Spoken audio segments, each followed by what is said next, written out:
The Pentagon briefing room carried the weight of 1,000 decisions made in silence. Fluorescent lights hummed above rows of leather chairs, each one occupied by men and women who believed they understood the cost of war. 23 people in total. Analysts, coordinators, senior officers with ribbons that told stories their mouths never would.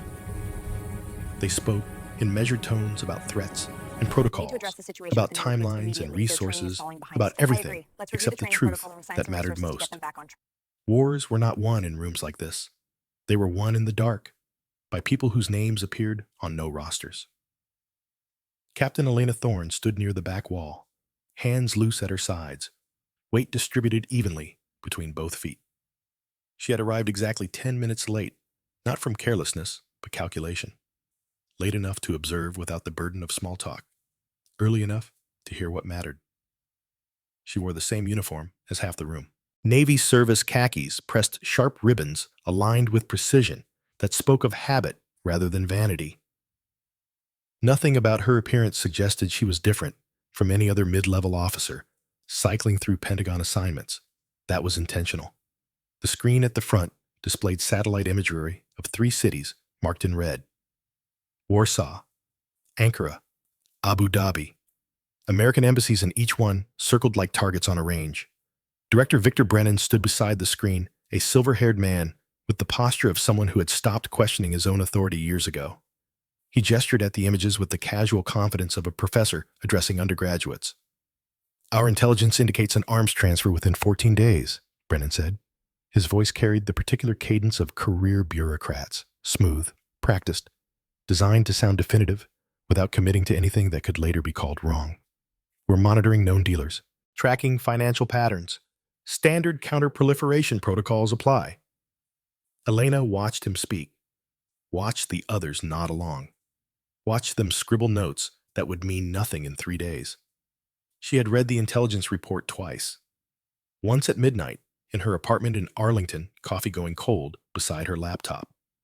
Once more at dawn, checking for details her exhausted mind might have missed. The report was thorough, professional, methodical. It was also completely wrong. 43 minutes passed. Elena did not speak. She studied faces instead. The young analyst from CIA who kept glancing at his phone under the table. The Air Force colonel who had stopped taking notes after the first 15 minutes, his eyes distant, with the particular boredom of someone who had sat through too many briefings that changed nothing. The deputy director who nodded at everything Brennan said, performing agreement like a reflex. And Brennan himself, Victor Brennan, 52 years old. Navy background turned policymaker. The kind of man who looked good in photographs with senators, who spoke about service while spending his career in offices with windows that overlooked monuments instead of battlefields. Elena knew his name, had known it for 5 years, had read it in a classified report about intelligence failures buried so deep that most people with clearance would never see it.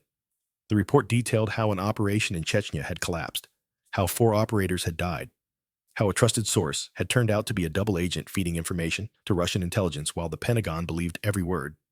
The report listed the officer who had vouched for that source, who had signed the authorization that led to the mission, who had never faced consequences because the mission was too classified to acknowledge and the dead were buried under redactions. Victor Brennan, the man currently explaining his 14-day timeline with the confidence of someone who had never watched friends bleed out in snow. Elena felt something shift in her chest. Not anger. She had learned to metabolize anger years ago, to convert it into something colder and more useful. This was clarity, the particular focus that came before decisive action. She stepped forward, not dramatically, no sudden movement to draw attention, just a shift in position that brought her closer to the front of the room. Close enough that her voice would carry without effort. "This approach won't work." The room did not fall silent immediately. Conversations continued for another second, maybe 2, before people registered that someone had contradicted the director. Heads turned. Elena met their gazes without expression. She had learned long ago that the moment before speaking was often more important than the words themselves. Brennan's eyes found her, Recognition flickered across his face. Not of who she was, but of what she represented. An interruption, a breach of protocol from someone too junior to warrant it. Captain Thorne, he said. His tone was measured, patient in the way teachers are patient with students who have not yet learned when to remain quiet. You've been with us for 2 months. We appreciate your enthusiasm, but these are established methodologies. Methodologies that assume your intelligence is accurate, Elena said. It isn't. Someone near the middle of the room exhaled sharply, a sound between surprise and amusement. Another analyst whispered something to his neighbor, voice low, but carrying enough that Elena caught the phrase, bold move. Brennan's expression tightened. Not anger yet, but the prelude to it, the look of someone whose authority was being questioned in front of peers. Captain, if you have specific concerns, there are proper channels. Your timeline is wrong, Elena interrupted. 14 days assumes the weapons haven't been positioned yet. They have. Your target list is wrong. You're monitoring dealers who operate in established networks. This supplier doesn't. Your response plan is wrong. You're treating this like standard arms trafficking. It isn't. The room was fully silent now. Brennan set down the remote he had been holding, placed it on the table with the careful deliberation of someone buying time to choose their next words. And you've determined all of this, he said slowly, in 2 months as a consultant. I determined it in 3 days of reading your intelligence reports and cross-referencing them with pattern analysis you didn't run. Pattern analysis. Brennan's mouth curved into something that approximated a smile, but contained no warmth. Captain Thorne, we have 30 analysts running pattern recognition algorithms across 16 databases. What exactly do you think you found that they missed? Elena could have explained then, could have walked them through the methodology. The negative space analysis. The shipping manifest with incomplete cargo listings. The 7 vessels departing from Gdansk with destinations that mapped perfectly to the targeted cities. The absence of the usual financial markers that indicated someone was deliberately working outside every system they were monitoring.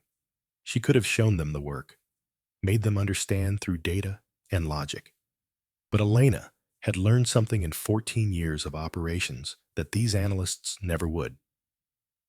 Sometimes the most powerful weapon was not information itself, but the credibility to deliver it. And credibility in rooms like this did not come from spreadsheets. It came from history.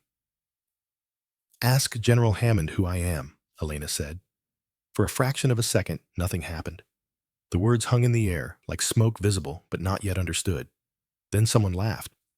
A sharp bark of amusement from one of the senior analysts. Another joined in the sound, rippling across the room like contagion. Bold strategy, someone muttered. Does she think generals memorize every captain? Another voice, amused and dismissive. Brennan's smile widened into something that might have been genuine if his eyes had matched it. Captain Thorne, General Hammond has 400 personnel in his command structure. Officers rotate through this building every month. What makes you think? The door at the far end of the briefing room opened. Not violently. No dramatic slam to announce importance. Just the quiet, controlled movement of someone who did not need to make noise to command attention. The conversations died like candle flames in wind. People stood the instinct so ingrained that most were on their feet before they consciously registered why. Colonel Graham Blackwood entered the room with the particular economy of movement that came from decades of military discipline. 62 years old, with silver hair cropped close to his skull, and eyes that had seen more combat than anyone in the room would experience in 5 lifetimes. He wore his uniform the way other men wore skin. Natural, inevitable. The ribbons on his chest read like a history of American military operations across 40 years. Bronze Star, with Valor Device. Purple Heart, Combat Infantryman Badge. Silver Star. Behind him, General Hammond followed, 65 years old, 3 stars on his shoulder boards. A career that spanned from Cold War operations to modern counterterrorism. He commanded respect, the way mountains commanded attention. Not through effort, but through the simple fact of existing. Neither man looked at Brennan. Neither acknowledged the screens or the briefing materials scattered across the conference table. Their attention locked onto Elena Thorne with the particular focus of people who knew exactly why they were there. Blackwood crossed the room. 15 feet. 10. 5. He stopped directly in front of Elena, close enough that she could see the faint scar along his jawline, close enough that his presence filled her awareness like pressure before a storm.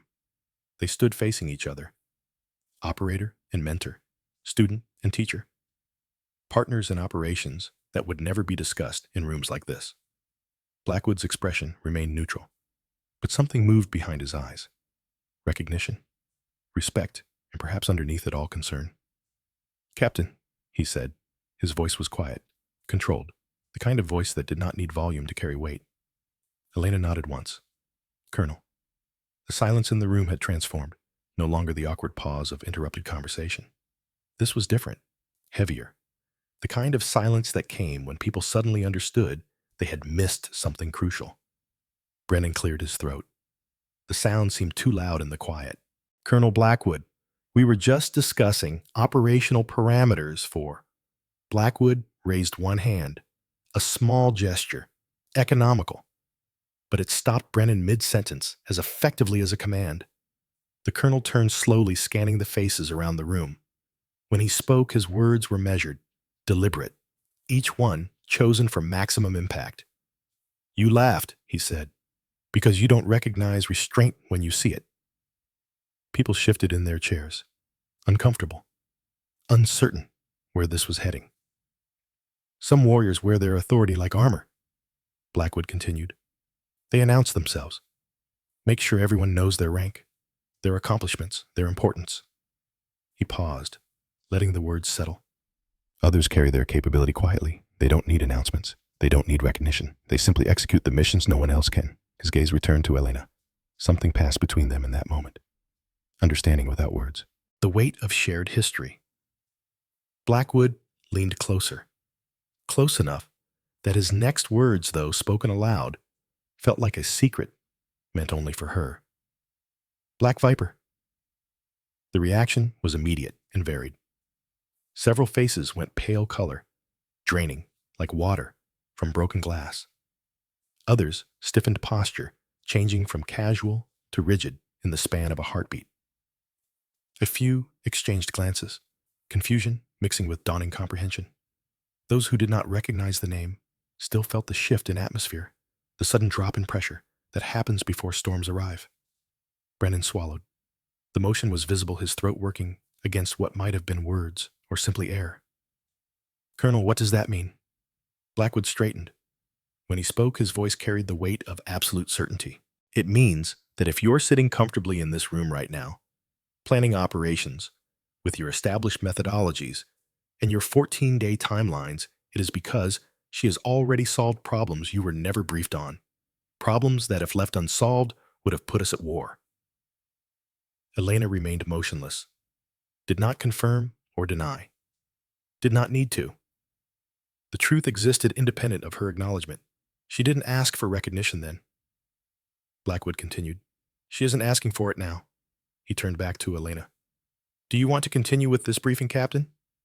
Elena met his eyes, held his gaze for a moment that communicated more than words could. Then she nodded. Once. Definitive. "Yes, sir." The room had transformed. The same people occupied the same chairs. The same screens displayed the same satellite imagery. But everything felt different now. The casual confidence that had filled the space 40 minutes ago had evaporated, replaced by something more careful, more attentive, more afraid. When Elena began speaking this time, the quality of listening changed. People leaned forward instead of back. Pens moved across paper, capturing every word. No one checked their phones. No one whispered to neighbors. They listened the way students listen to teachers who have just proven they can fail you. Elena did not use slides initially, did not point to the screen or reference the reports stacked on the conference table. She spoke from memory, outlining scenarios with the particular clarity that comes from understanding not just what happened, but why it mattered. "This plan," she said, "assumes cooperation at every stage of the operation. That assumption is not realistic." She paused. Let the words find purchase in minds that had spent the last hour building castles on foundations of optimism. Preparation is not about hoping for the best outcome. It is about being honest regarding the most likely outcome. And the most likely outcome here is that your 14-day timeline is wrong by 13 days. Brennan shifted in his seat. The movement was small, but Elena caught it. Discomfort wrapped in professional composure. You're suggesting we overhaul the entire operational approach based on the fact that the weapons you believe will be transferred in 2 weeks have already been positioned, Elena said. She moved to the screen finally and pulled up a series of images from her tablet. Shipping manifests, cargo logs, satellite photos of port facilities. 7 vessels departed Gdansk, Poland over the past 72 hours, all commercial shipping, all with manifests showing agricultural equipment, industrial machinery standard cargo. She zoomed in on one manifest, highlighted a section, except here, 47 tons listed as mixed industrial components. No itemization, no specific manufacturer, no customs documentation beyond standard export forms. Another manifest, another highlight. 32 tons of agricultural processing equipment, shipped by a company that did not exist 6 months ago and lists its headquarters at an address that is currently an empty warehouse. She pulled up 5 more examples, each one showing the same pattern, legitimate shipping concealing gaps large enough to hide an arsenal. These vessels, Elena continued, departed on different days, different shipping companies, different declared routes, but if you track their actual positions via satellite, they're converging on 3 ports. She pulled up a map, drew lines from Gdansk to Warsaw, Ankara, and Abu Dhabi, the same 3 cities with targeted embassies. The room absorbed this information in silence. Elena watched understanding spread across faces like shadow across sundials, slow but inevitable. A CIA analyst near the front raised his hand slightly. The gesture was almost apologetic. How did our monitoring systems miss this?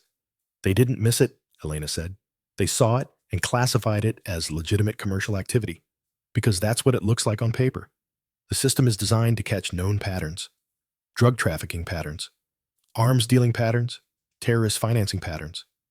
This operation deliberately avoided every pattern we actively monitor. Then how did you find it? The analyst's voice carried genuine curiosity, now stripped of the earlier skepticism. Elena's expression did not change. I stopped looking for what should be there and started looking for what shouldn't be absent. Silence again. Different this time. The silence of people reassessing everything they thought they understood. So what do we do? Brennan asked. His voice had lost its earlier certainty. If the weapons are already in position, we adapt, Elena said. We stop planning for the operation. We wish we were running and start planning for the operation we're actually facing, which is interception at destination ports. Coordinate with local authorities in all 3 cities. Customs inspections flagged for those specific vessels. If the cargo is legitimate, we confirm and stand down. If it's not, we seize it, General Hammond said. He had been silent throughout Elena's presentation, observing with the particular stillness of senior officers who have learned that watching often teaches more than speaking. And we trace it back to the source. Elena nodded. The supplier is using Polish infrastructure. That suggests either corruption or operational presence in Poland. Likely both. We interdict the shipments, we gain leverage. We can force cooperation from the Polish authorities. Use their intelligence services to identify who arranged the shipments. And if the supplier is already gone, Brennan asked, then we follow the money. These shipments were paid for. The transactions are hidden, but they exist. Financial forensics can trace them. That takes time, another analyst said. Weeks, possibly months. Then we start now, Elena said, because the alternative is waiting for the attacks to happen and responding after American diplomats are dead. The words landed like stones in still water. Ripples of discomfort spread through the room. No one argued. No one offered alternative strategies. The mathematics were too simple. 3 embassies, thousands of personnel, weapons already in position, time measured in hours, not days. A question emerged from someone near the back. Who's the supplier? Elena hesitated, just a fraction of a second. Long enough that anyone watching closely would notice. Long enough that Blackwood, who knew her better than anyone in the room, recognized the weight of what she was about to say. I have an operational hypothesis, she said carefully, but it's based on classified information that is not cleared for this briefing. Captain Thorne, Hammond said. His voice carried command without aggression. If you have intelligence relevant to this operation, now is the time. Elena looked at Blackwood. The colonel's expression revealed nothing, but something in his eyes shifted. Permission, perhaps? Or warning? Or both? The supplier is Anton Volkov, Elena said. The name meant nothing to most people in the room. A few of the older analysts exchanged glances, searching memory for context. Brennan frowned clearly, running through mental databases and coming up empty. But Hammond's expression changed. Just slightly. A tightening around his eyes that suggested recognition, and something darker underneath it. Volkov was killed 3 years ago, Hammond said slowly. Moscow, car bomb, Russian intelligence confirmed it. Russian intelligence lied, Elena said, or believed their own misinformation. Volkov faked his death. He's been operating from Eastern Europe since then, Poland specifically, using networks he built during his time with KGB and later as a CIA asset. CIA asset, Brennan repeated. Are you saying we worked with this man? We recruited him, Elena said. 2015, he provided intelligence on Russian operations in Crimea, helped us track weapon shipments to Syria. He was considered reliable. Until 2019, Chechnya, he set up an operation, provided the intelligence vouched for the sources, then sold the mission details to FSB. 4 operators died in the ambush. The room absorbed this information in layers. First the facts, then the implications, then the personal cost visible in Elena's voice, carefully controlled, but present nonetheless. Blackwood spoke into the heavy silence.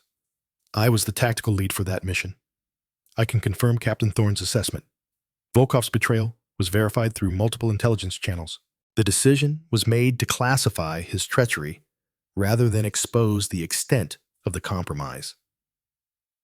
So he's Russian intelligence, an analyst said. No, Elena corrected. He's independent, a mercenary.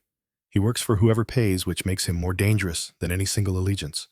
He has no ideology to constrain him, no loyalty to limit his targets, and he has detailed knowledge of American intelligence operations from his time as our asset. Then why didn't we hunt him down? Brennan asked. After Chechnya, why was he allowed to simply disappear? Elena's expression remained neutral, but something moved behind her eyes. Memory, perhaps, or pain so old it had calcified into something harder. Because hunting him would have required acknowledging the operation happened, she said quietly, and the operation was classified above most clearance levels. The 4 operators who died were buried under cover stories. Their families were told they died in training accidents. To pursue Volkov, we would have needed to expose them. Expose the mission. Expose the extent of our intelligence failures. So we let him go, Brennan said. We chose operational security over justice. We chose to protect classified programs over personal accountability, Elena said. The distinction was subtle but important. That is the decision that was made. Whether it was the right decision is not relevant to our current situation. But you've been tracking him, Hammond said. It was not a question. Independently. Yes, sir. For 5 years. Yes, sir. And now he's here, supplying weapons for attacks on American embassies. Elena met the general's gaze. Yes, sir. Hammond studied her for a long moment. The room remained silent, waiting for whatever judgment or decision would come. When the general spoke, his voice carried the weight of command that had shaped 40 years of military operations. Director Brennan, you are relieved of operational authority for this mission. Captain Thorne will have full tactical and strategic control. She will report directly to Colonel Blackwood and myself. Whatever resources she requires will be made available without delay or question. Brennan's face flushed. Not anger exactly, but something close to it. General, with respect, Captain Thorne has been here for 2 months. She has no command experience in operations at this level. She has 14 years of experience in operations you will never know existed, Hammond interrupted. And right now, she is the only person in this room who has correctly identified the threat, the timeline, and the adversary. So yes, Director, she has exactly the experience we need. Brennan closed his mouth, nodded stiffly. Whatever personal humiliation he felt was irrelevant when set against direct orders from a 3-star general. Hammond turned to Elena. What do you need, Captain? Elena did not hesitate. Colonel Blackwood, as senior advisor. This operation requires understanding of Cold War tradecraft and Eastern European intelligence networks. The colonel has more experience in those areas than anyone in the building. Hammond glanced at Blackwood. The colonel nodded once, accepting the assignment without words. Granted, Hammond said. What else? Direct liaison with Polish intelligence services. Will need their cooperation for operations on their soil, and access to NSA SIGINT databases. If Volkov is coordinating these shipments, he's communicating with someone. We need to find those communications. Done. Anything else? Elena paused, considering. I'll need a small analytical team. 3 people. Preferably with financial forensics background and experience in pattern recognition. Not the people who missed this in the first place. Someone in the room made a small sound. Might have been amusement, or might have been discomfort. Hammond's expression suggested he had heard it too, and chose to ignore it. Colonel Blackwood will help you select the team, Hammond said. You'll have offices in the SAS skiff on the 4th floor, dedicated communications, classified network access. Briefing at 0600 tomorrow morning, with full operational parameters. Yes, sir. Hammond looked around the room one final time. His gaze touched each person present, carrying a weight that required no verbal explanation. Everything discussed in this briefing is classified, top-secret code word compartmented. No one speaks about this outside this room. No one mentions Captain Thorne's operational history. No one discusses the mission details. If I find out information has leaked, I will personally ensure the responsible party spends the rest of their career counting paperclips in a supply room in Alaska. Is that clear? Murmured affirmatives rippled through the room. Good. Dismissed. People stood, gathering papers and tablets with movements that seemed more hurried than necessary. The desire to leave to process what had just happened in the safety of private spaces was palpable. They filed out in clusters, conversations already starting in whispers that would grow louder once they reached the hallway. Elena remained standing near the front of the room, watching them go. Brennan was among the last to leave, pausing at the door to look back at her. His expression was complex. Humiliation, certainly, but underneath it, something else. Curiosity, perhaps, or the beginning of respect, earned through competence rather than rank. Then he was gone, and the room held only 3 people. Elena Blackwood and Hammond. The general approached Elena, stopping a respectful distance away. That was quite a performance, Captain. It wasn't a performance, sir. It was necessity. Nevertheless. Hammond's expression softened slightly. The Black Viper name is supposed to be compartmented. How many people now know it? 23, Elena said. Plus however many they tell despite your orders. The compartment is compromised. But that was inevitable once I started operating openly. You could have stayed in the shadows, Hammond said. The shadows are useful when the mission allows it. This mission does not. Blackwood moved closer, his presence a familiar weight at Elena's shoulder. She's right, sir. Volkov knows she survived Chechnya. He's been expecting her to surface eventually. Better that it happens on our terms than his. Hammond nodded slowly. You think he knows you're hunting him? I think he's counting on it, Elena said. This entire operation might be designed to draw me out. Then we're playing his game? No, sir. We're playing my game on his board. There's a difference. Hammond studied her face, searching for something. Doubt, perhaps. Or fear. He would not find either. Whatever vulnerability Elena Thorne carried, she had learned long ago to bury it beneath layers of competence and control. I hope you're right, Captain, Hammond said finally, because if you're wrong, a lot of people will die, and the Black Viper legend dies with them. Understood, sir? Hammond nodded once more, then turned and left the room.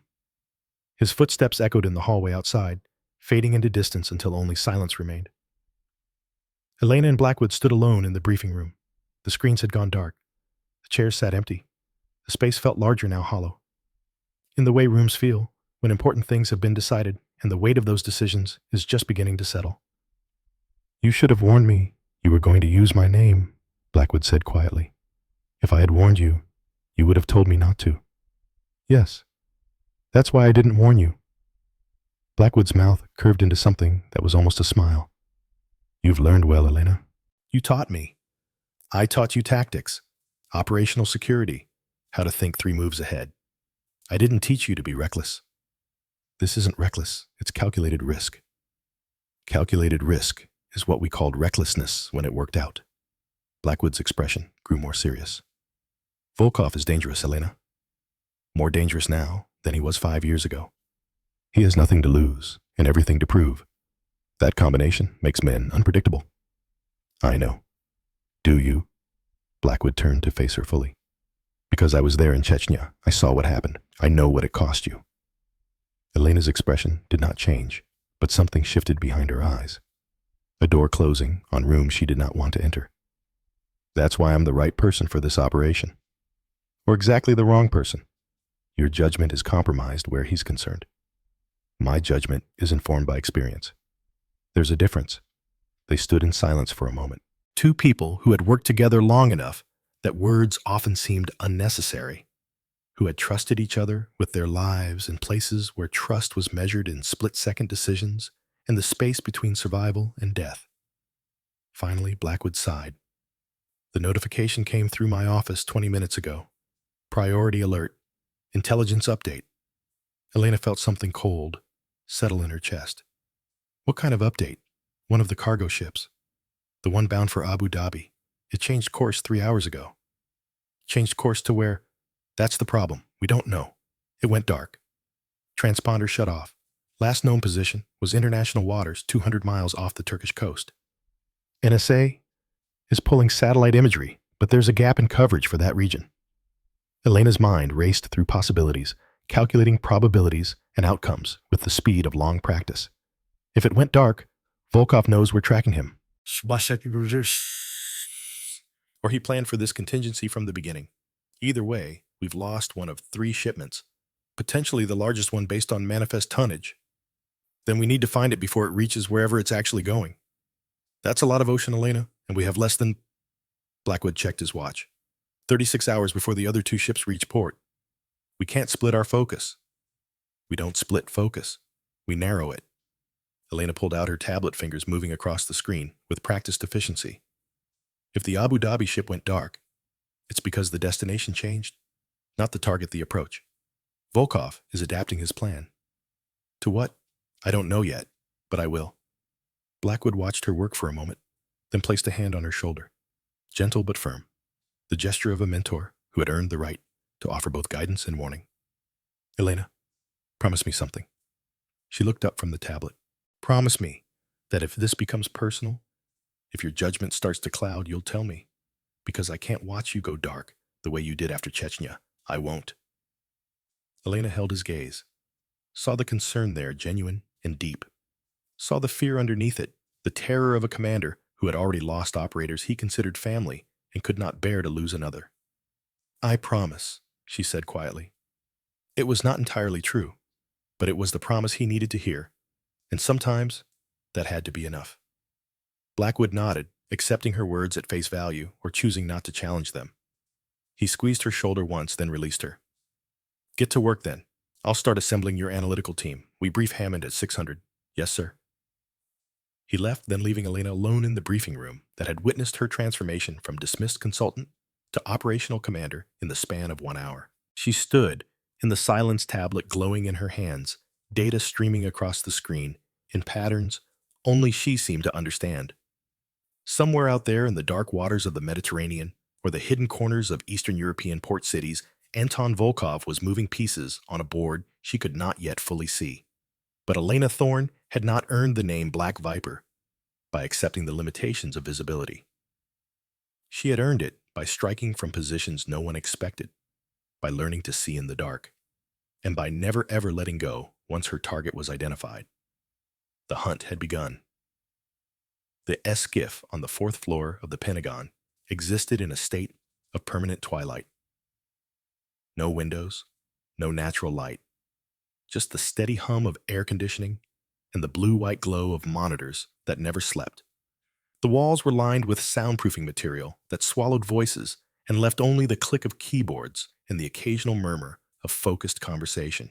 Elena arrived at Aero 430, 90 minutes before the scheduled briefing. The room was empty, except for the night watch officer, a young lieutenant who looked startled to see anyone at that hour. He signed her in without comment, then returned to whatever he had been reading on his screen. She claimed the largest workspace, a corner station with 3 monitors and direct fiber connection to NSA databases. Her tablet synced automatically, pulling down the overnight intelligence updates. 47 new reports. She sorted them by relevance, discarding anything that did not directly pertain to Volkov or the missing cargo ship. 23 reports remained. She read them all. By 0530, she had built a timeline on the center monitor. Red pins marked confirmed events. Yellow pins marked probable events. Blue pins marked possibilities that could not yet be verified. The pattern that emerged was not encouraging. The Abu Dhabi-bound vessel had not simply gone dark. It had vanished from 3 separate tracking systems simultaneously. Transponder shutdown. Satellite visual confirmation lost due to cloud cover. Even the passive radar monitoring from Turkish coastal stations showed nothing. Ships did not disappear that completely by accident. Someone with sophisticated understanding of tracking systems had planned this. Someone like Volkov. The door opened at 0545. Blackwood entered, carrying 2 cups of coffee, the institutional kind that tasted like burned metal, but delivered caffeine with ruthless efficiency. He handed one to Elena without speaking, then studied the timeline on her screen. "How bad?" he asked. "Worse than we discussed last night. The ship didn't just change course. It effectively ceased to exist across multiple monitoring platforms within a 6-minute window. Coordinated shutdown. Yes, which means Volkov has access to the vessel's systems, either through the captain or through someone aboard who knows how to disable tracking without triggering automatic distress protocols." Blackwood sipped his coffee, grimacing at the taste but drinking it anyway. The other 2 ships, still on course. Warsaw arrival in 19 hours, Ankara in 22. No deviations, no communication anomalies. They're proceeding exactly as their filed manifests indicate. You think they're decoys. I think Volkov is too smart to put all his weapons on one ship. But I also think he's too smart to make the decoys completely clean. There will be something on those vessels. Enough to justify our intelligence, but not enough to complete whatever his actual objective is. So we stop them anyway. We have to. Even if they're secondary targets, we can't risk letting weapons reach those embassies. The door opened again. This time, 3 people entered. 2 women and 1 man, all in their early 30s, all carrying tablets and wearing the particular expression of analysts who had been summoned before dawn and were not entirely certain why. Blackwood made the introductions. "Captain Thorne, this is your team. Jennifer Westbrook, Financial Forensics. 8 years with Treasury Department, specializing in offshore accounts and cryptocurrency tracking. Daniel Shaw, SIGINT Analysis, former NSA, now consulting for DIA, expert in pattern recognition across encrypted communications, and Kimberly Fletcher, Behavioral Analysis, PhD in Psychology from Georgetown, 5 years profiling terrorist networks for CIA." Elena studied them each in turn. Westbrook was tall, with blonde hair pulled back in a severe bun, and eyes that suggested she had already consumed significant caffeine. Shaw was shorter, compact, with the kind of stillness that came from spending years listening to things most people could not hear. Fletcher had red hair and freckles that made her look younger than her file indicated, but her gaze carried the weight of someone who had spent too long inside the minds of violent men. "Sit," Elena said. "We have 18 hours to find a ghost ship carrying enough weapons to kill hundreds of American diplomats. Questions can wait. Work starts now." They sat. Westbrook claimed the workstation to Elena's left. Shaw took the right. Fletcher positioned herself at the back table with a clear view of all screens. Professional, efficient, no wasted movement or unnecessary conversation. Elena liked them immediately. "The target is Anton Volkov," she began, pulling up his file on the main screen.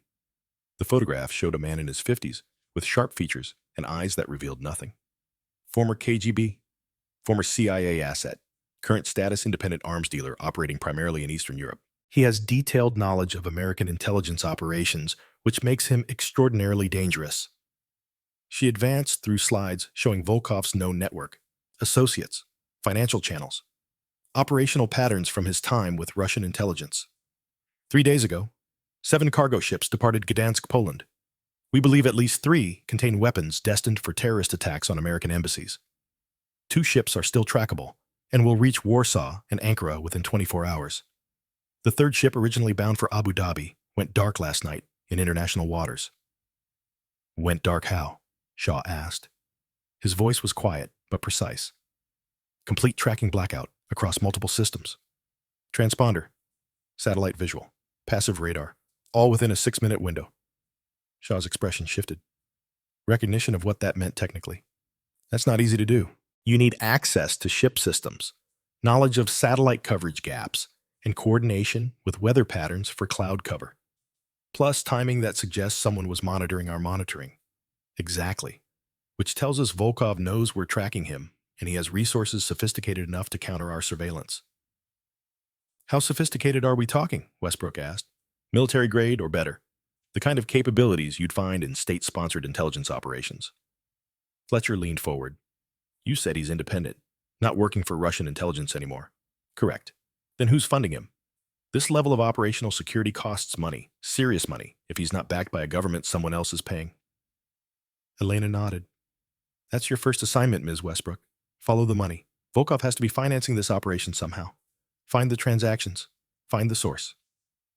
Westbrook's fingers were already moving across her keyboard. I'll need access to international banking databases, SWIFT transfers, cryptocurrency exchanges, probably some systems that require special authorization. You have full authorization, Blackwood said, signed by General Hammond personally, whatever you need. Then I'll start with Polish banking records. If the ships departed from Gdansk, someone paid port fees, bribes, shipping costs. Money leaves trails, even when people try to hide it. Mr. Shaw, Elena continued, I need you analyzing communications intercepts from the past 72 hours. Focus on encrypted traffic originating from Poland or Turkey.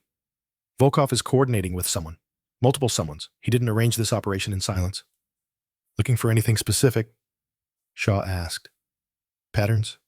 Old school tradecraft. He won't use direct language, but he'll have tells, repeated phrases, timing patterns, communication windows that align with operational events. Find those tells. Shaw nodded. NSA has been running collection on Eastern European communications for decades. The challenge is volume. We're talking about millions of intercepts per day. Then narrow the parameters. Start with the 6-minute window when the ship went dark. Work backward from there. Find communications that preceded the blackout by 1 hour or less. That I can do. Elena turned to Fletcher. You have the hardest job. I need you inside Volkov's head. Why did he make the Abu Dhabi ship disappear? What does it accomplish that keeping it on course wouldn't? What's his real objective beyond simply delivering weapons? Fletcher pulled up Volkov's psychological profile on her tablet, scrolling through decades of intelligence assessments. Old-school KGB officers were trained in long-term strategic thinking, multi-layered operations where the obvious objective conceals the real one. If he made one ship vanish, it's because he wants our attention on it. While something else happens that we're not watching, Elena said. Exactly. The question is what? The room fell into concentrated silence. 4 analysts working in parallel fingers, moving across keyboards, data streaming across screens in patterns that slowly began to reveal structure. Elena coordinated from the center position, watching all 3 workstations simultaneously, looking for connections that might not be visible to individual analysts working in isolation. Blackwood observed from the back of the room, coffee growing cold in his hand. He had been in operations long enough to recognize the particular rhythm of good intelligence work.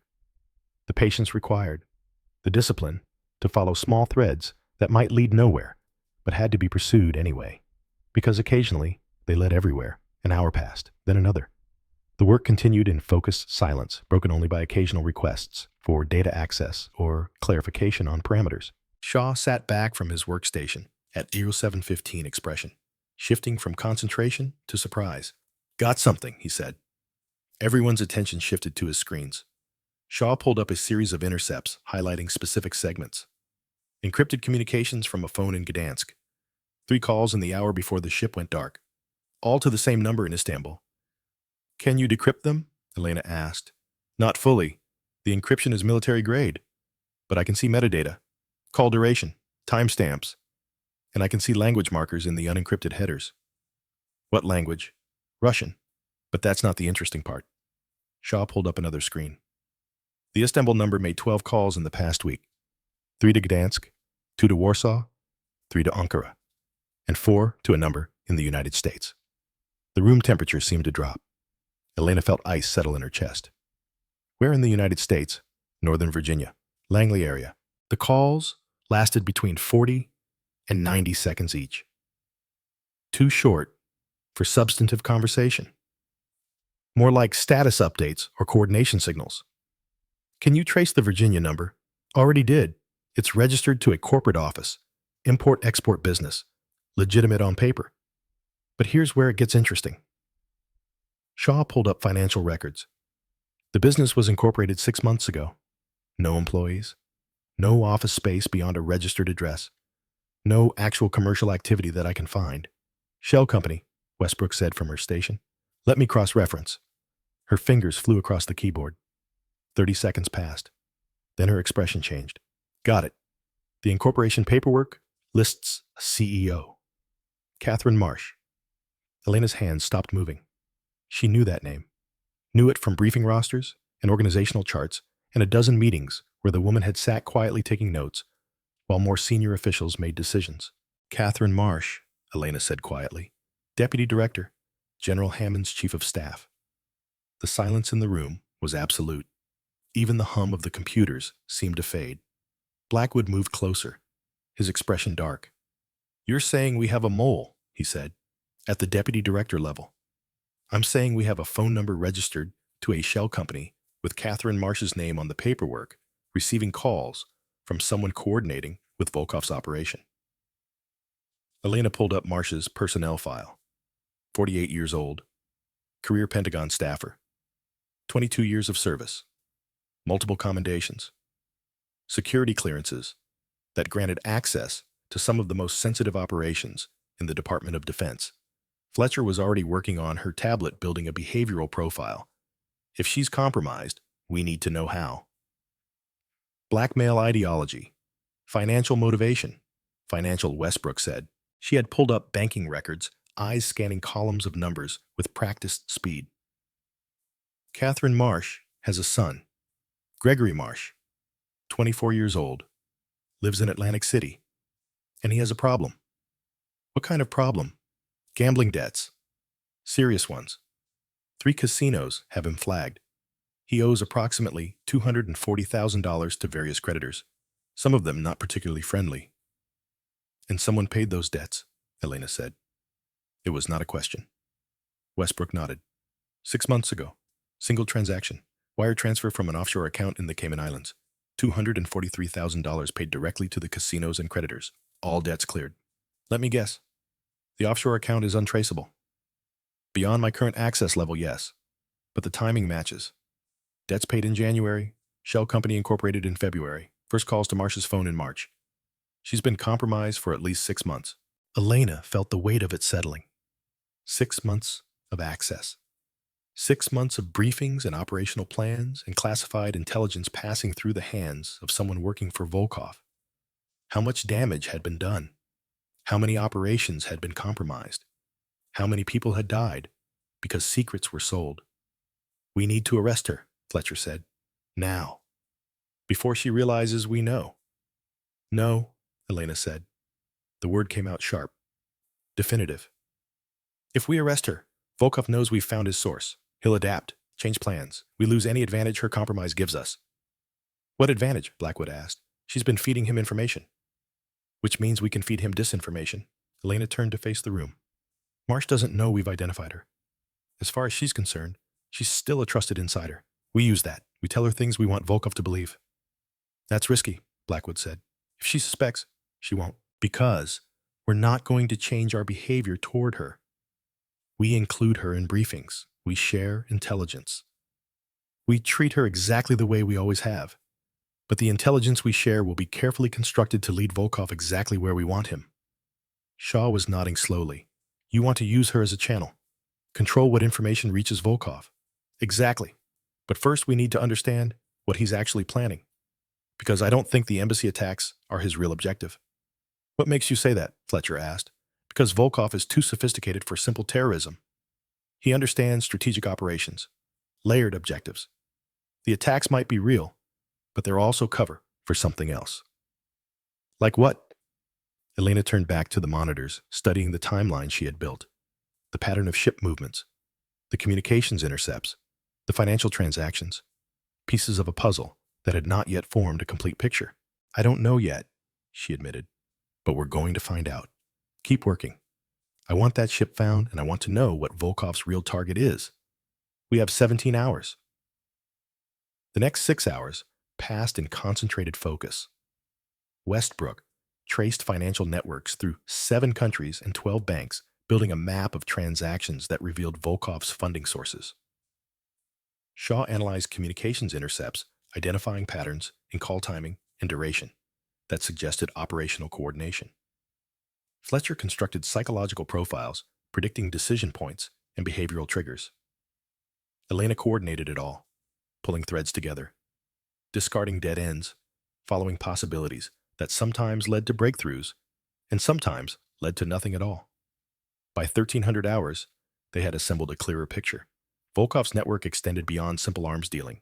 He had contacts in Polish intelligence services, Turkish organized crime, Chechen separatist groups, and through Catherine Marsh access to American operational planning at the highest levels. The weapons shipments were real. The 2 ships still on course to Warsaw and Ankara carried military-grade explosives, small arms, and ammunition sufficient for sustained terrorist operations. Enough to kill hundreds if deployed against the embassies. But the 3rd ship, the one that had vanished, carried something different. I found the manifest, Westbrook said at 1347 hours. The real one, hidden in shipping company records that someone tried to delete but didn't scrub completely from backup servers. She pulled it up on the main screen. The list made Elena's blood run cold. Not just weapons, components, specialized equipment, electronics, detonators, shaped charges, cutting tools, communication jammers, material that suggested something far more sophisticated than simple explosives. What am I looking at? Blackwood asked. An assault package, Elena said. This isn't equipment for terrorists. This is equipment for trained operators conducting a precision strike on a hardened facility. Fletcher was already cross-referencing the components against known attack profiles. If you wanted to breach a secured military installation, this is what you'd need. Shaped charges for reinforced doors, cutting equipment for security systems, communication jammers to isolate the target. This is a military operation. Assault on what? Shaw asked. Elena felt understanding crystallize, the pieces suddenly making sense in a way that sent adrenaline spiking through her system. Not the embassies. He never cared about the embassies. Those attacks are distractions. Then what's the real target? She pulled up a map of the Mediterranean and Eastern Europe, marked the last known position of the missing ship, drew a radius based on possible travel time and fuel capacity. The circle encompassed dozens of ports, hundreds of potential destinations, but only one that made strategic sense, given the equipment manifest and Volkov's background. He's going after American military asset, Elena said. A base or facility in the Eastern European theater. Something important enough that the embassy attacks would pull our attention while he hits the real target. Blackwood moved closer to the screen, studying the radius. That's a lot of possibilities. We have bases across that region. Naval facilities, Air Force installations, special operations compounds. Narrow it by capability, Elena said. What would require this specific equipment? What kind of facility would you need shaped charges and communication jammers to breach? Shaw was already searching databases. Most military bases have security protocols that would make penetration extremely difficult, even with this equipment. You'd need inside knowledge, detailed intelligence on security systems, patrol patterns, response times, which Volkov has, Fletcher said. Through Marsh, she's had access to base security assessments, classified evaluations of our defensive postures across the region. Pull everything Marsh has accessed in the past 6 months, Elena ordered. Every file, every briefing, every report, cross-reference against facilities within the ship's possible travel radius. Westbrook and Shaw worked in tandem, sorting through thousands of documents. The list narrowed again, until 3 facilities remained. Incirlik Air Base in Turkey, major American presence, nuclear weapons storage, naval support activity, Suda Bay in Crete, Mediterranean Fleet Logistics Hub, and Devesilu, Romania, ballistic missile defense site. Aegis Ashore system protecting Europe from potential Russian launches. It's Devesilu, Elena said with absolute certainty. How do you know? Blackwood asked. Because attacking it sends a message to both NATO and Russia. Because the missile defense system represents American military presence on Russia's doorstep. Because destroying it would be a propaganda victory that undermines confidence in NATO's defensive architecture. And because Volkov is Russian, even as a mercenary, that target would appeal to him. Fletcher nodded slowly. It fits his profile. Sophisticated, strategic, maximum impact beyond just the immediate casualties. Taking out de Veselu would create a diplomatic crisis, potentially destabilize the entire regional security framework. Plus, Shaw added, Marsh accessed the de Veselu security assessment 3 weeks ago, downloaded the entire file. If Volkov has that information, he knows exactly how to breach the facility. Elena pulled up everything they had on de Veselu. The base housed approximately 200 American personnel, operated the Aegis Ashore system with interceptor missiles capable of defending against ballistic threats across Eastern Europe. The facility was important, symbolic, and inadequately defended against the kind of precision assault Volkov appeared to be planning. We need to warn them, Blackwood said. Alert base security, increase defensive posture. If we do that, Volkov will know we've discovered his plan. He'll adapt or abort. We'll lose our chance to stop him permanently. And if we don't warn them, 200 Americans could die. Elena met Blackwood's eyes, saw the conflict there, the same conflict that had defined their partnership for a decade, the impossible choices that operations demanded, the mathematics of acceptable losses versus strategic victories. We warn them, she said finally, but carefully, quietly, increase security without making it obvious. And we position assets to intercept Volkov when he arrives. You're assuming he's coming personally. He is. This operation is too important to delegate, too complex to trust to subordinates. Volkov will be there. Blackwood studied her expression, searching for something. This is about Chechnya. This is about stopping an attack on American forces. Elena, I know what you're going to say, Colonel, that my judgment is compromised, that I'm too close to this, that I should step back and let someone else handle it. Elena's voice remained calm, but steel ran underneath it. But there is no one else. I know how he operates, and I know that if we don't stop him at de Veselu, he'll disappear again and kill hundreds more people. The room watched this exchange in silence. Westbrook, Shaw, and Fletcher, understanding they were witnessing something personal beneath the professional disagreement. Finally, Blackwood nodded. Then we go to Romania, but we do it right. Full tactical team. Coordination with Romanian intelligence. And if at any point I think you're making decisions based on emotion instead of strategy, I'm pulling you out. Understood? Understood. Elena turned back to the screens, mind already racing through operational parameters. Travel time to Romania, coordination with local forces, positioning assets without alerting Volkov to their presence. A dozen variables that needed to align perfectly for this to work. Her phone buzzed. Text message from an unidentified number. She opened it, expecting intel update or logistical coordination. Instead, she found a photograph. The image showed the Pentagon briefing room, the same room where she had confronted Brennan 18 hours earlier. The photograph had been taken from outside the building, looking in through windows that should not have been visible from ground level. Taken with telephoto lens from significant distance. In the photograph, Elena stood at the front of the room, clearly visible, clearly identifiable. Below the image, a message. 6 words in Russian. I know you are coming, Viper. Elena's hands did not shake. Her expression did not change, but something cold and ancient stirred in her chest. Recognition of a game being played at levels most people never saw. Volkov knew, had known all along. The missing ship, the embassy attacks, all of it, was exactly what Fletcher had predicted. Theater designed to draw Elena out, to force her into the open, and she had walked directly into it. Problem? Blackwood asked, noting her stillness. Elena looked at him, considered lying, considered keeping this to herself, because sharing it would only confirm his concerns about her judgment. But they had survived too much together for lies. She handed him the phone. Blackwood read the message, his jaw tightened. When did this arrive? 30 seconds ago. So he's been watching, knows we're tracking him, knows we found his target. Yes, and he sent this message anyway, because he wants you to know he's expecting you. Elena nodded. The mathematics of the situation were clear.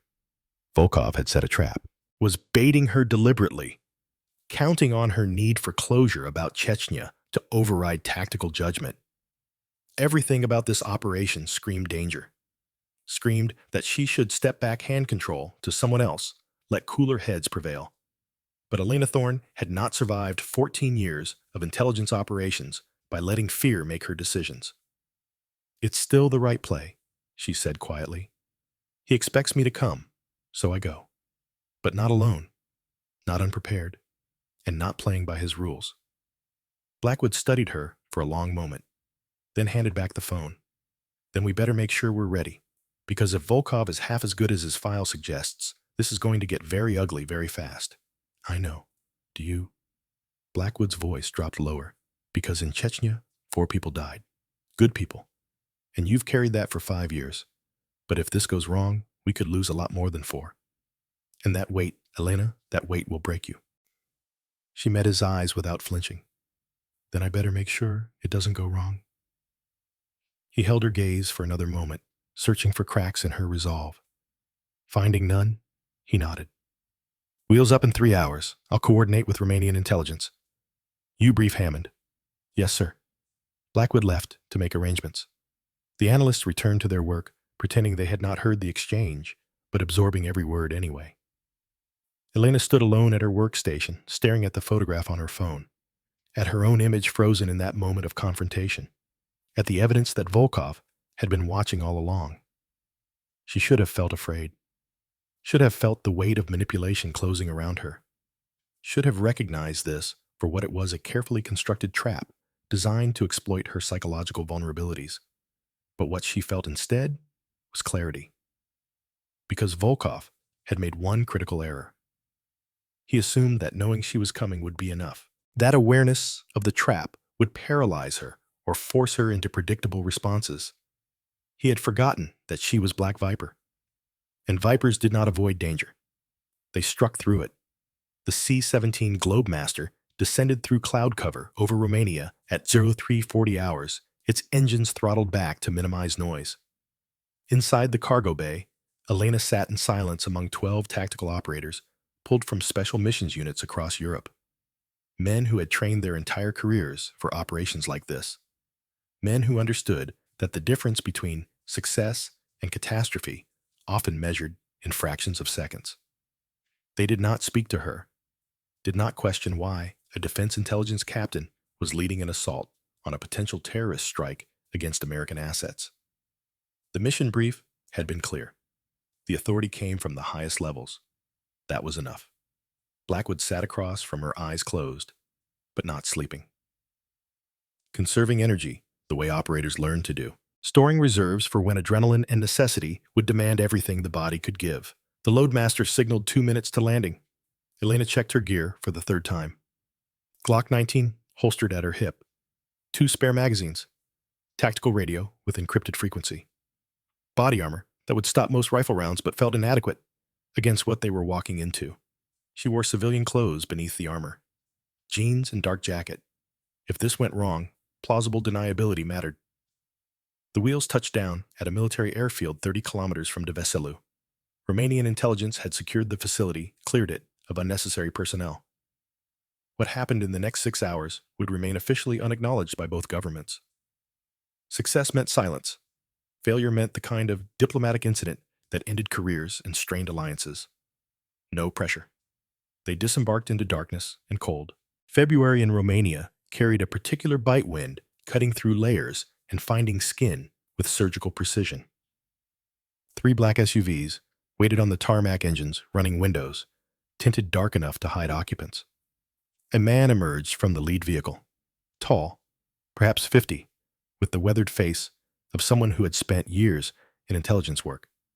He extended his hand to Elena. "Captain Thorne, I am Colonel Radu Constantinescu, Romanian SRI. We have much to discuss in very little time." Elena shook his hand. His grip was firm without being challenging. "Professional. Thank you for the cooperation, Colonel. I know this puts you in a difficult position. Russia is always a difficult position for Romania. When we can help strike against those who would destabilize the region, we do so gladly." He gestured toward the vehicles. "Please, we have established a forward operations post 5 kilometers from Deveselu. Your target arrived 3 hours ago." Elena felt electricity run through her. "You're certain?" "The ship docked at Constanza yesterday. We tracked the cargo transfer. 3 trucks departed the port heading northwest. They arrived at an abandoned farm complex within striking distance of the base. Constantinescu pulled out a tablet displaying aerial surveillance footage. Thermal imaging shows approximately 15 individuals. They have established perimeter security, professional discipline. These are not amateurs. Volkov, Elena said quietly. We believe so, yes. Though we have no visual confirmation of his presence, the operation has maintained strict light discipline. No external communications we can intercept. They are waiting for something. They're waiting for the embassy attacks, Blackwood said. He had come up beside Elena, studying the footage with tactical assessment ingrained through decades. Coordinated strikes, maximum confusion. Security forces focused on the embassies while the real assault happens here. The other two ships, Elena asked. Warsaw and Ankara, Constantinescu confirmed. Polish and Turkish authorities will interdict them in, he checked his watch, 4 hours and 17 minutes. We have coordinated timing. They seize the weapons shipments, arrest the terrorist cells, and in the chaos, no one notices what happens in Romania. Elena nodded. The pieces aligned exactly as she had predicted. Misdirection, layered objectives, maximum impact with minimal exposure. If the embassy attacks had succeeded, the assault on Deveselu would have happened during the immediate response chaos. By the time anyone realized the missile defense site was under attack, it would be too late. But the attacks would not succeed, and Volkov did not know that yet, which meant he still believed the plan was intact. They drove in convoy toward the operations post headlights, off navigating by ambient moonlight and GPS. The Romanian countryside passed in shadows and silence. Farmland mostly, rolling hills that would be green in summer, but now lay dormant beneath frost. The operations post occupied a hunting lodge that had seen better decades. Stone walls thick enough to stop small arms fire. Roof that leaked in 3 places but provided cover from aerial observation.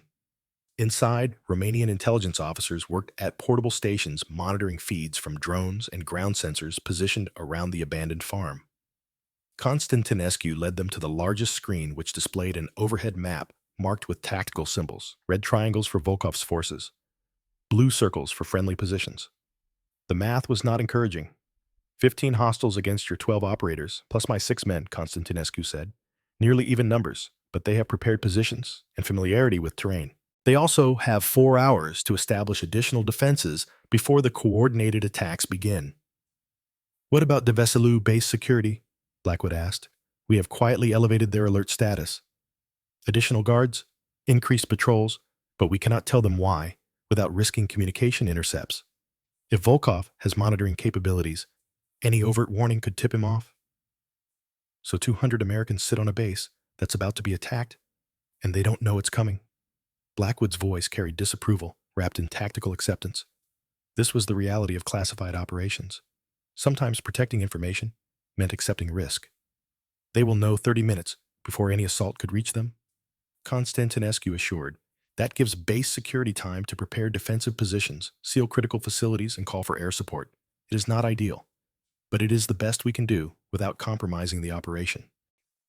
Elena studied the map, calculating angles and distances. The farm complex sat in a shallow valley with good visibility in all directions. Approaching without detection would be nearly impossible, and Volkov would have sentries, observation posts, early warning systems, both electronic and human. A frontal assault would fail, would cost lives, and might allow Volkov to escape in the chaos. They needed something different, something Volkov would not expect. What if we don't approach at all? Elena said. Blackwood turned to look at her. Explain. Volkov is waiting for the embassy attacks, for confirmation that the distractions have succeeded, and he can proceed with the assault on Deveselu. What if we give him that confirmation? You want to fake the attacks? Not fake? Control the narrative. We already know Warsaw and Ankara intercepts happen in 4 hours. We let those proceed, but we tell Volkov they succeeded, that embassies are under siege, that American security forces are responding to terrorist threats in 2 cities while his target sits vulnerable. Constantinescu was nodding slowly. You want to draw him out, make him commit to the assault before he realizes the embassy attacks failed. Exactly. And when he moves, we hit him in transit, away from prepared positions, away from defensive advantages. On ground, we choose. Instead of ground, he controls. That requires perfect timing, Blackwood said. and assumes Volkov will take the bait. He will, because attacking de Veselu is why he's here. Once he believes the window is open, he'll move. His entire operation depends on speed and surprise. He can't afford to wait and verify. But how do we convince him the attack succeeded? One of the Romanian officers asked. He will be monitoring news, internet. If he sees reports that shipments were intercepted, we control what he sees, Elena said. She turned to Constantinescu. Can you jam his communications? Create a bubble where the only information getting through is what we feed him. Yes, we have electronic warfare capabilities, but sophisticated jammers can be detected. If he realizes he's being isolated, make it look like regional communications disruption. Emergency services overwhelmed by the embassy attacks. Internet infrastructure struggling under demand. He'll expect chaos. We give him exactly what he expects. Blackwood studied her face, searching for flaws in the logic. Finding none, he nodded. It could work, but we need total control over information flow. One real news report gets through one actual update about the intercepts, and he'll know. Then we move fast. 4 hours until Warsaw and Ankara. We establish communications blackout 30 minutes before. Feed false reports of explosions at embassies, emergency response, American casualties. By the time real news starts filtering through, Volkov is already committed. The room fell silent as people absorbed the plan, calculated risks and probabilities, considered what could go wrong and how badly. Finally, Constantinescu spoke. This is your operation, Captain Thorne. Romanian intelligence will support however you require. But I must ask, you seem very certain Volkov will fall for this deception. Why? Elena met his eyes.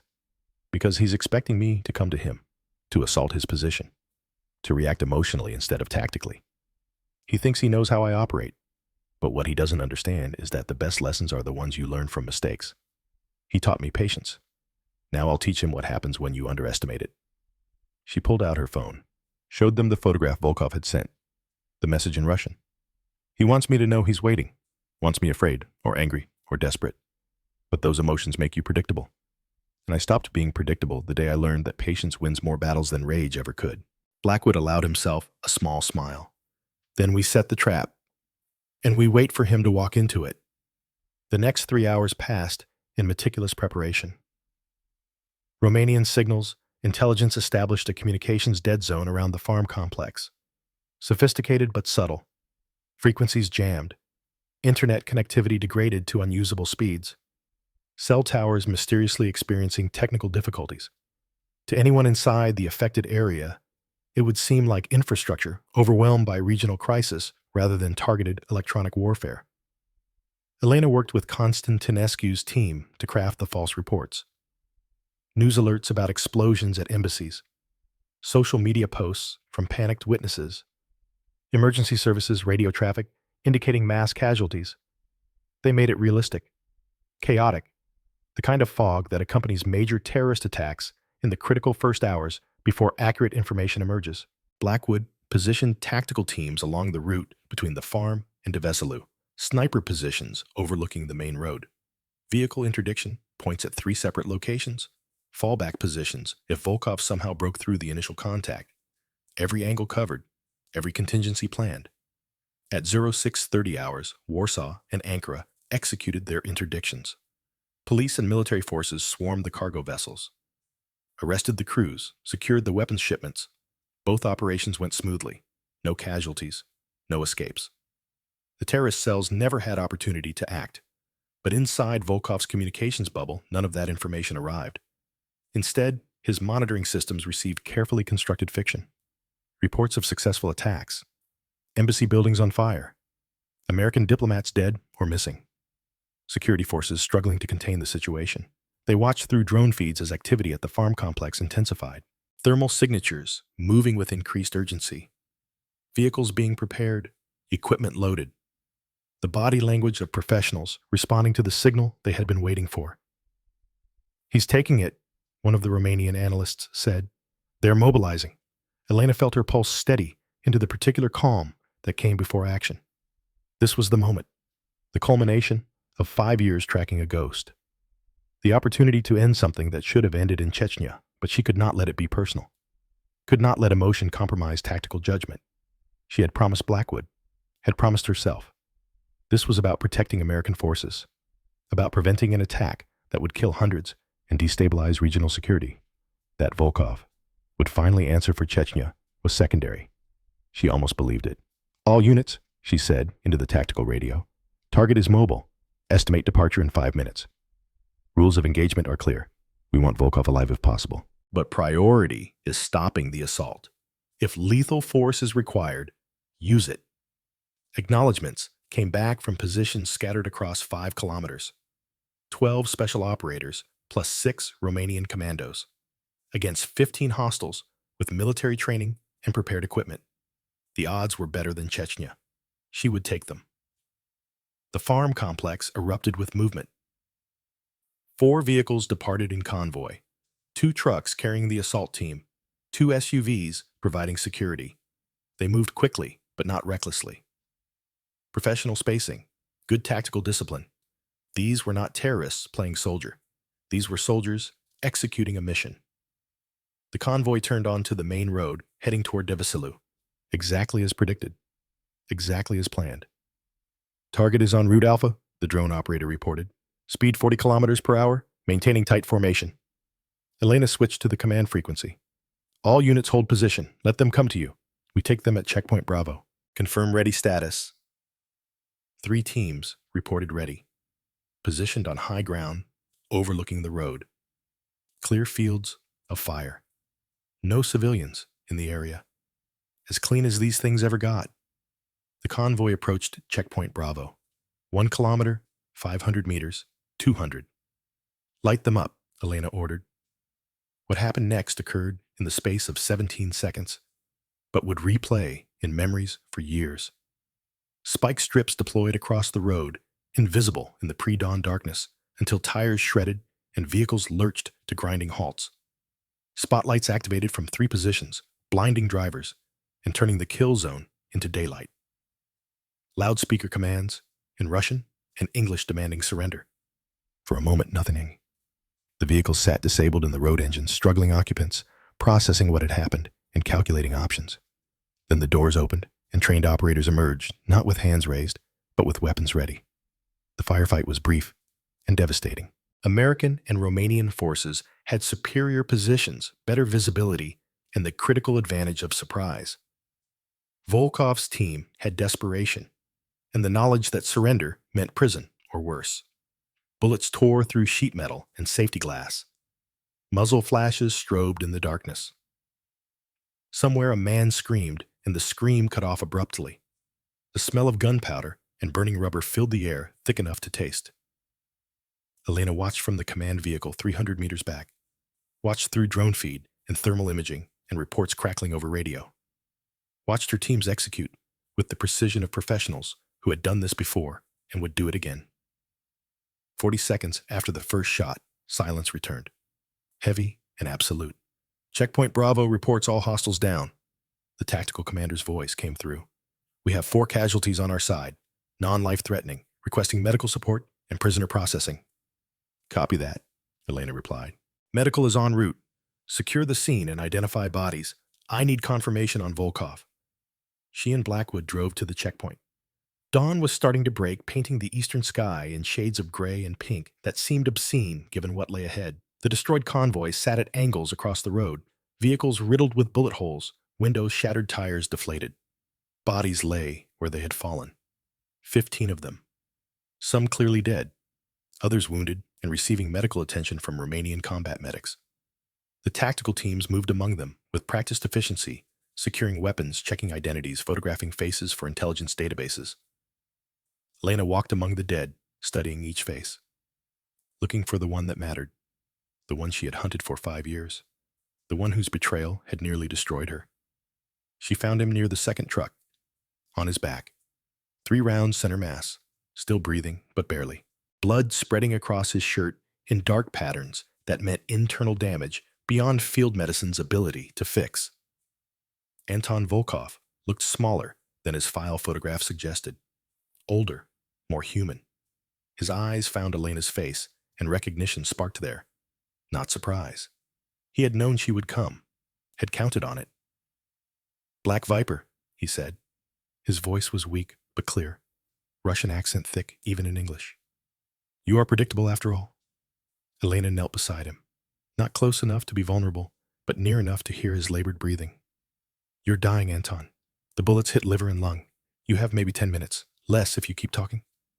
Then I will make them count. He coughed. Blood flecked his lips. You think you won, but you only delayed the inevitable. The inevitable being what Russian resurgence, American decline. The same tired philosophy that justifies betrayal. Volkov's expression shifted. Something that might have been amusement crossed his face. Philosophy. Always you Americans need philosophy, need meaning, need purpose. Another cough. More blood. I did this for money. Simple, honest, no pretense about duty or honor or service. Just money. And that's supposed to make it better. It makes it honest. You served for causes that will forget you. I served myself. At least I knew what I was doing. You served nothing, Elena said quietly. And that's why you're dying alone on a Romanian road instead of home surrounded by people who care about you. Volkov's eyes locked onto hers with sudden intensity. Is that what you tell yourself? That service to something larger matters? That the people you protect and the lives you save mean something in the grand scheme? He smiled through bloody teeth. We are both tools, Elena. The only difference is you don't want to admit it. Elena felt something cold settle in her chest. Not anger, pity. No, Anton. The difference is I chose what I serve. You just served whoever paid. And now, you die having built nothing and meaning nothing to anyone. Silence fell between them. Around them, the tactical teams continued their work, securing evidence, processing prisoners, calling in additional support, the machinery of intelligence operations grinding forward, regardless of philosophical debates among the dying. Elena studied Volkov's face, saw the light fading from his eyes, saw death approaching with the patient certainty of mathematics. In minutes, he would be gone. The man who had betrayed her and haunted her for 5 years would simply cease to exist. And what would she have gained? I could have been like you, she said finally, after Chechnya, after losing 4 friends because of your betrayal. I could have decided it all meant nothing, could have chosen cynicism over service. But I didn't. You want to know why? Volkov's breathing had become shallow, irregular. His eyes struggled to focus. Why? Because William Sterling Patrick Hayes, Dylan Foster, and Ethan Caldwell deserved better than to die for nothing. They served believing it mattered, and I honor them by believing it too. You can call me a fool if you want, but at least I'm a fool who sleeps at night.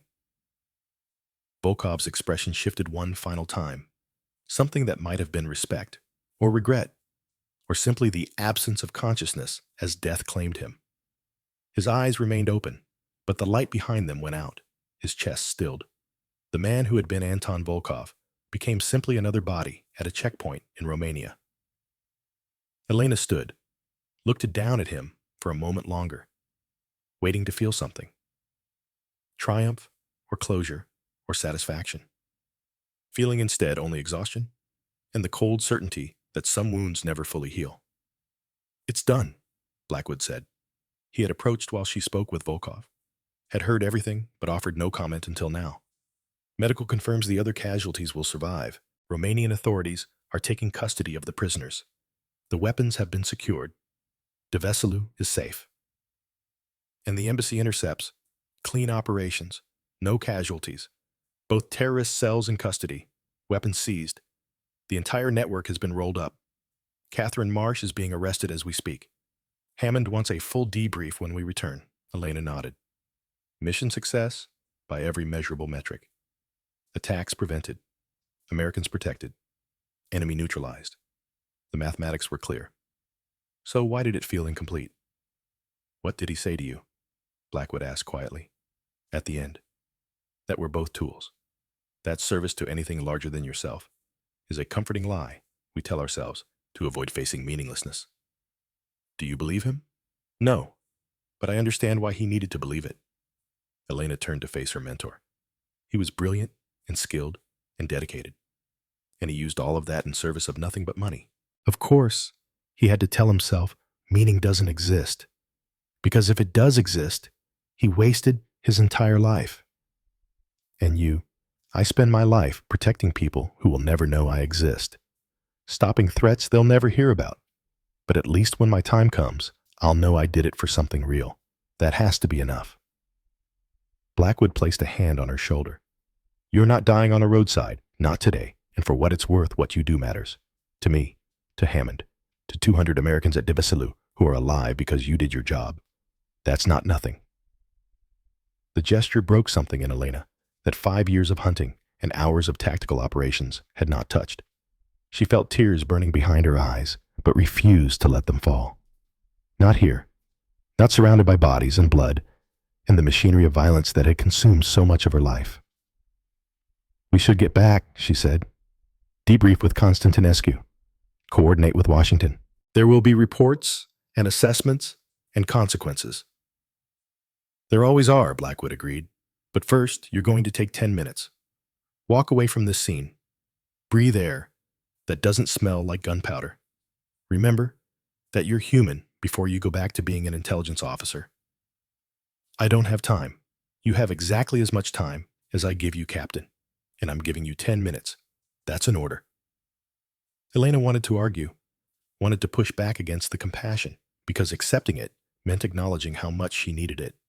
But Blackwood's expression was implacable. And he was right. He was always right about these things. Yes, sir, she said quietly. She walked away from the checkpoint, following a farm road that led into fields still frosted with morning cold. The sun was rising properly now, turning the sky from gray to gold. Birds were singing.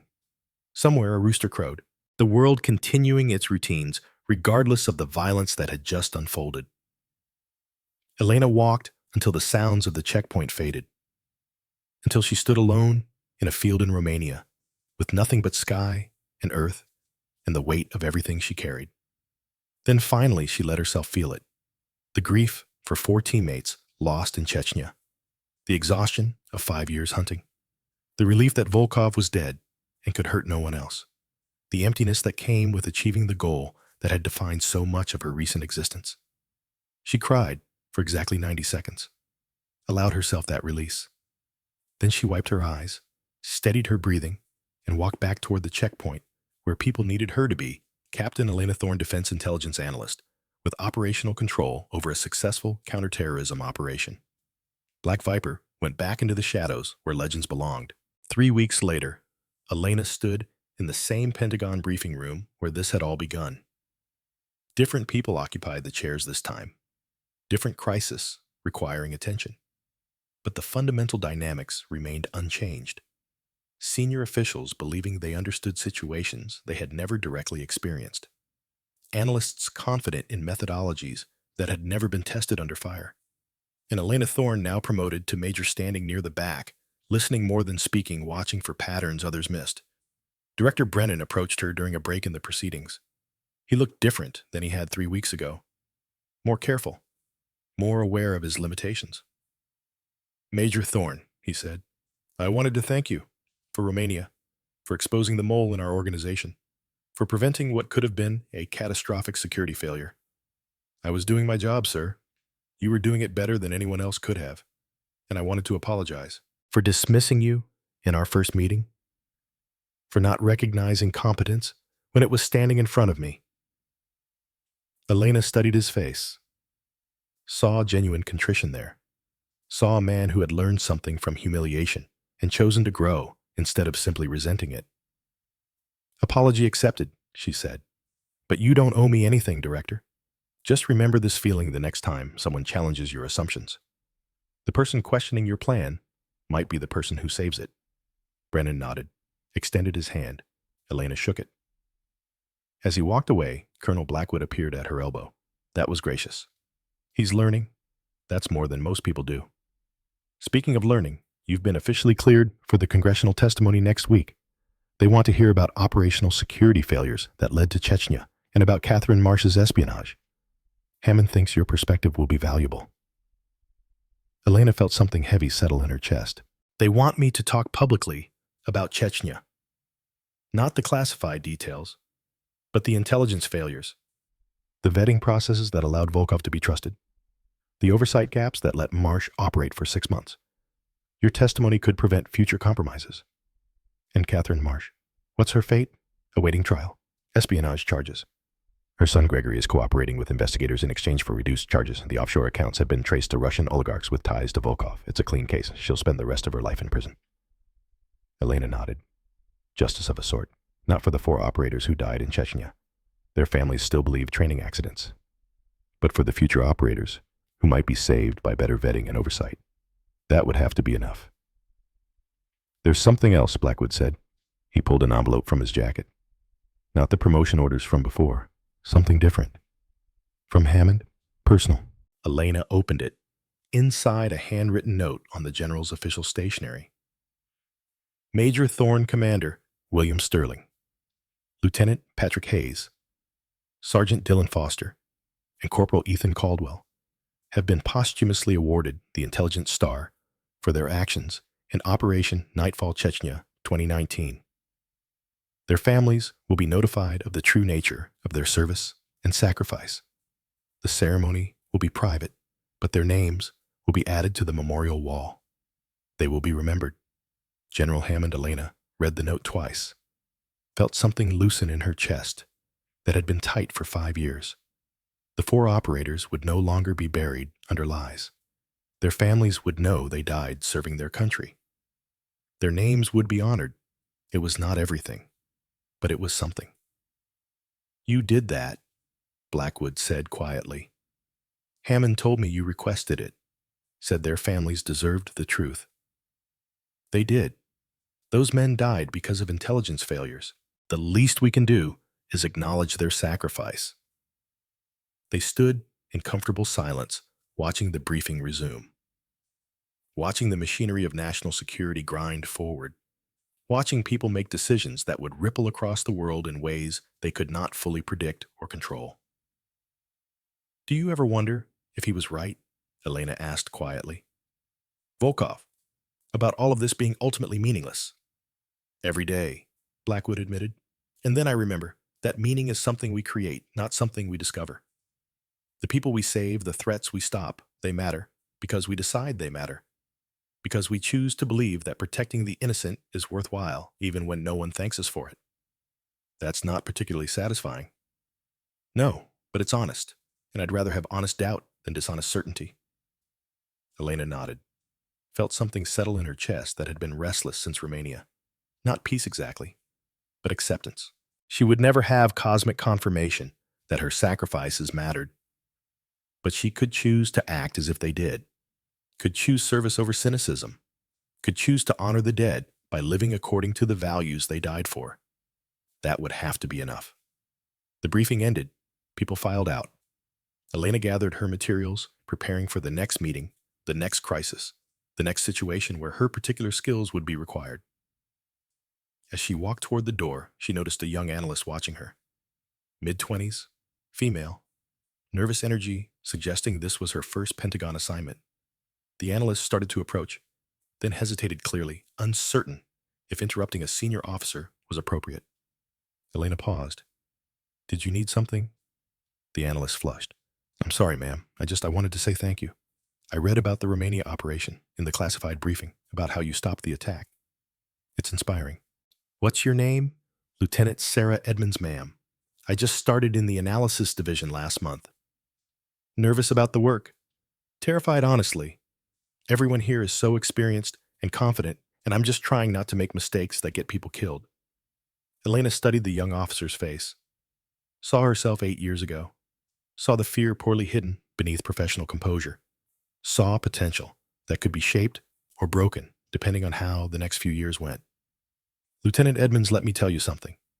You will make mistakes. Everyone does. But the difference between good analysts and great ones isn't perfection. It's what you do after the mistake. You learn from it. You adapt. You get better. And you never let fear of failure prevent you from doing the work that needs doing. The lieutenant's expression shifted. Relief mixed with gratitude.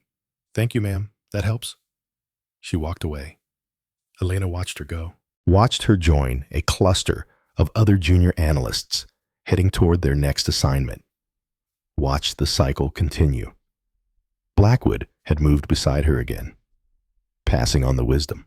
Someone should before the next generation has to learn it all the hard way, they left the briefing room together, walked through Pentagon corridors that had witnessed countless such conversations across decades.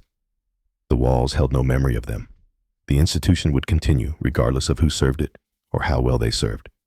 But Elena Thorne would remember, would carry forward the lessons learned from Volkov and Blackwood and 4 teammates who died in Chechnya, would choose meaning over cynicism, would choose service over comfort. Outside, the afternoon sun painted Arlington in shades of gold. Traffic moved in its eternal patterns.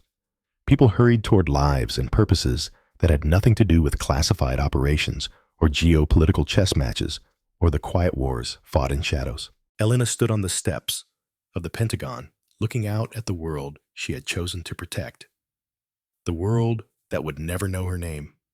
The world that would forget her contributions the moment she stopped making them. And she was fine with that, because some warriors fought for glory, others fought for recognition, and the rarest ones fought simply because it was right, because someone had to stand between chaos and civilization.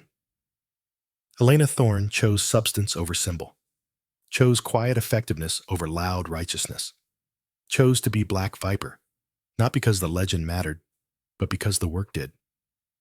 She walked down the steps and into the world, carrying her secrets and her scars and her absolute certainty that despite everything, despite doubt and cost and the weight of things left unsaid, she had chosen correctly. The hunt was over. The mission succeeded. 4 names would be honored on a memorial wall. And tomorrow, there would be new threats and new crises and new reasons to prove that one person properly trained and absolutely committed could change outcomes that seemed inevitable. That was enough. That would always be enough. Black Viper disappeared into the ordinary afternoon, indistinguishable from thousands of other Pentagon personnel leaving work. No ceremony marked her passage. No recognition celebrated her victory. But in a briefing room in Romania, in a checkpoint where bodies had fallen in the prevented attacks that never made headlines and 4 names added to a memorial wall, her mark remained.